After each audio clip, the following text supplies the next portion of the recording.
after your meeting on Friday, are you prepared to endorse Mamdani? At the meeting on Friday, we agreed to reconvene with other members of the delegation and high-level community leaders in Brooklyn upon his return to the country. The silence there is deafening. House Democrat leader Hakeem Jeffries and other members of the party's leadership refusing to endorse Zohran Mamdani for New York City mayor. But while the establishment falls further and further into denial, the base is embracing the radical socialist platform. And it's not just a New York problem, guys. James Carville says the party is headed for a civil war, writing in a scathing new op-ed. Mamdani's victory wasn't an isolated event and represents an undeniable split in the Democrats' political soul. And I think he sums it up pretty nicely, which is why exactly you see somebody like Hakeem Jeffries staying silent on the issue. Charles, we've seen this. We were talking about polarization yesterday, right, and how on both sides of the spectrum, it's just gotten so far from the center. But I think the election reminded us that the center, or right or left of it, is really where you need to be. I think certain smart Democrats realize that. Still, then you see somebody like this potential mayoral candidate gain some traction here, and you wonder what exactly is happening in this country. Well, you know, I got to tell you, Carville and the Hakeem, all these guys, though, I mean, they're guilty as charged, or should be charged, right? I mean, you can't, here's the problem. they created a beast, a monster.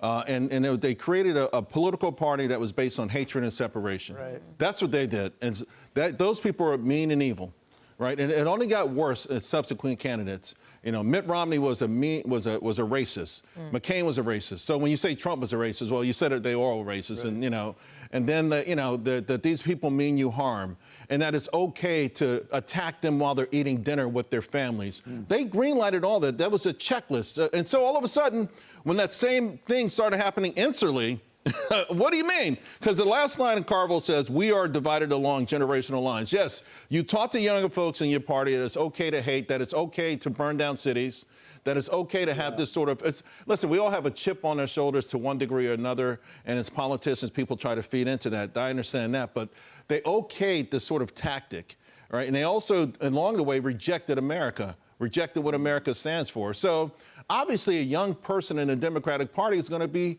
persuaded by socialism. You've already told me all this other stuff was no good. You already told me America was bad, the alternative party was bad, right, and that there's only one way to go. So they're like Dr. Frankenstein trying to figure out how to reel in this beast. You can't reel it in. Genie's out of the bottle. Right, yeah, because you spent so much time putting it together. You cannot your signature's on one of the bolts, right? It's got Carville on one of the bolts and Jeffries on the other bolt, right? You brought this monster to life. You can't put it back away. And the only thing we can hope is that enough young people, like the young people who voted for Trump in the election, think for themselves. I'm a registered independent since I'm 18 years old. I've always been a pox in both houses. I don't like the establishment from either party. In fact, I despise them. And I'm so thrilled to see that young folks just simply thinking for themselves. Are there enough young folks? That obviously was an important vote for President Trump, but he pulled from elsewhere too. Are there enough young folks, because we were talking about this yesterday, how they're indoctrinated, Brian, and that's how you get the people that are voting for Zohran Mamdani. Are there enough young people to think for themselves to be able to realize that this is a problem, or is the brainwashing sort of past the point? I think Gen Z, I think some of the millennials are going to hold their own. Like, I feel good as they live more of life and deal with the fallout from the left.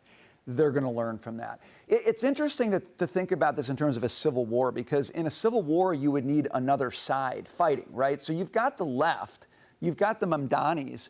What's the other side of that for Democrats? What's the message on the other side of that civil war? I don't think they have one, actually. There's nobody in the Democrat Party offering a set of policies that's fundamentally different from what the left is doing. They're just saying, well, don't say it so loudly. You know, quiet down a little bit. Tone down your rhetoric about the intifada. But there's nobody strong out there saying, guys, reject all of this. There's a better path. I don't know, you could maybe call it like a Clintonian way, Jackie. I don't see that, like a Bill Clinton sort of 90s way. I don't see that. So to me, Carville's wrong about the Civil War. There's one side fighting and there's one side laying down. And if that's what happens, the left's going to win that war in the party, but the party's going to lose its support because the policies don't work. That it's not a fair fight if the moderates are not standing They're not up even and fighting. even fighting at Who all, are or they? offering something. Yeah. There's no alternative to coalesce around, to your point, right? They're not giving them the alternative. But I think Carville was right that he's saying it's divided, right? It's generational division. It's pre-social media and post-social media. I think what's happening here is you're captivating the minds of the youth with talking points and being charismatic without getting into the substance of the principles that you need from the Democratic Party, right? I mean, they need someone else that's going to step up and say, here's the things we stand for. If you look historically in other situations, the youth is always where you can take advantage. I hear your point about maybe they'll wake up, they'll see the policies, they won't like them, Brian, and they'll know what to do. But by the time that happens, it's too late, which is part of the problem. Because when you drink the Kool-Aid, then it's very, very hard to ring the bell. It's very difficult to unring the bell. Jump in here for a second. It's easy to slice and dice the Democrats. They've got monster problems, monster divisions. But I would say it's time for the Republican Party I knew you were going to go there, look Jerry. at their response. I knew you were Here's going what there. we're, yeah, that's where I go, baby. That's your line. It's a good one. The New York Young Republican Club is thinking about a legal response to Mamdani, right? They think they're going to sue him. I'm saying no. I say don't do that. Fight him on the issues. Tell them what you stand for. Have a real fight where people can see what's really at stake here, which is nothing small. Well, I think the problem is, too, as a youth, you don't understand what the repercussions are of socialism and communism. This whole idea that there's not equality in the U.S., one stat that always stands out to me, the poverty line in the U.S. is 30 times higher than it is in the rest of the developing world. So for these young kids to be saying that it's terrible, life here is miserable in the U.S., there's so much inequality, yes, there is from the top 1% down, but relative to the rest of the world, the solution, which has been tried everywhere else, is communism and socialism. It doesn't work, but they don't have the real world experience of that. So you're going to play stupid games. You're going to get stupid prizes. That's what I'm saying. The problem is once you vote that in and it happens and you realize, oops, I made a mistake, I don't like it, you drank the Kool-Aid and you're dead. The one thing that the Trump administration is doing that's smart is they're not allowing Democrats to mix the Kool-Aid the same way they used to. Like the Kool-Aid mixing in a lot of cases was happening at colleges and universities. And if you look at what Trump's done, he has gone after them so hard. And some people say, like, why are you doing that? Back off a little bit. But I think what they get is the reason the left got their tentacles into that group is because they owned what was happening at these universities, and they were spending your money and mine to send those kids to work with those leftist professors. You change that, you can really change the equation. To Jerry's point, though, there's never been a time where you can reach on an issue-by-issue basis more efficiently with social media. So why aren't the Republicans going on the offensive using the same tactics? Have always been bad at it. We were talking about the mayoral race and how the Republicans in this city have failed at their job, which is to have a strategy in place and to put worthy candidates up. They just kind of sit back on their heels, and I think that's part of the frustration. Final word to you.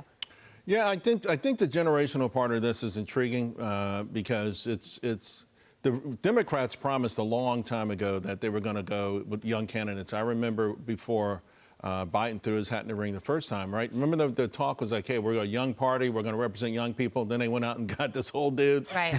And Nancy Pelosi wouldn't give up the gavel. It's like, people are watching. And you know what? No one really cares about what's happening outside this country. They do care that someone in America had a $50 million wedding and that they've got 10 roommates, right? And so instead of solutions being told them, people are saying, no, yeah, this is your circumstances, but this is why. And I think that the politicians that really start to explain solutions, starts giving solutions-oriented, commentary, I think is the one that really could be best beneficial. Not saying it's their fault or your fault, but how do we get out of it? Yep. Okay.